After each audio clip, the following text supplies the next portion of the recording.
औज़ुबिल्लाहिमिनश्शैतानिर्रजीम बिस्मिल्लाहिर्रहमानिर्रहीम। अस्सलाम वालेकुम नाज़रीन, मैं हकीम इफ्तिखार तालब। उम्मीद है आप सब लोग खैरियत से होंगे, ठीक ठाक होंगे। अल्लाह ताला आपको सेहत और तंदुरुस्ती दे। आज का हमारा टॉपिक है एहतलाम। एक सेहतमंद मर्द को हफ्ते में 1 या 2 बार एहतलाम हो जाना इतनी परेशानी वाली बात नहीं होती। अगर एक महीने की एवरेज देखी जाए तो अगर 4 से 5 दफ़ा हो जाए तो वो कोई मसले वाली टेंशन वाली बात नहीं होती। अच्छा, एहतलाम होता क्या है? एहतलाम होता है कि एक सेहतमंद मर्द को रात में को ख्वाब आया या ऐसी कोई चीज़ ख्याल में आई और उसका इखराज हो गया, इसको एहतलाम बोलते हैं।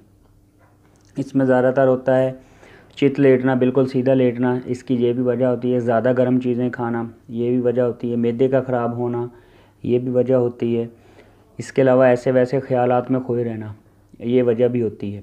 इसलिए सोने से पहले अगर आप वॉक करें, नमाज़ पढ़ें और अच्छा सोचें तो आप इन चीज़ों से बच सकते हैं। ज़्यादा गर्म चीज़ें, बाज़ारी तली हुई चीज़ें, इन चीज़ों से भी अगर आप परहेज़ करें तो आप इन चीज़ों से बच सकते हैं। अगर आपको एहतलाम एक माह में 5-10 दफ़ा, 5 से ज़्यादा दफ़ा होता है, 7-8-10 दफ़ा होता है या हफ्ते में 3-4 दफ़ा होता है, तो ये कमज़ोरी की अलामत है।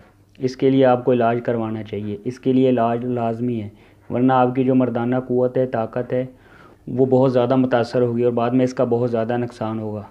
कुछ लोग इस चीज़ को इतना ज़्यादा संजीदा नहीं लेते। वो कहते हैं कि गर्मी है, ठंडी चीज़ें खा ले, ठीक हो जाएंगे। ये मसले का हल नहीं होता, ये बल्कि मसले को और ज़्यादा बिगाड़ देता है।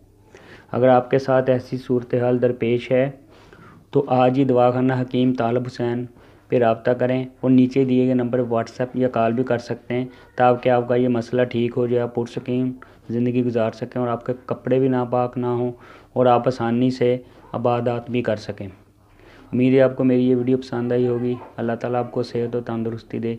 दुआओं में याद रखिएगा। अल्लाह हाफिज़।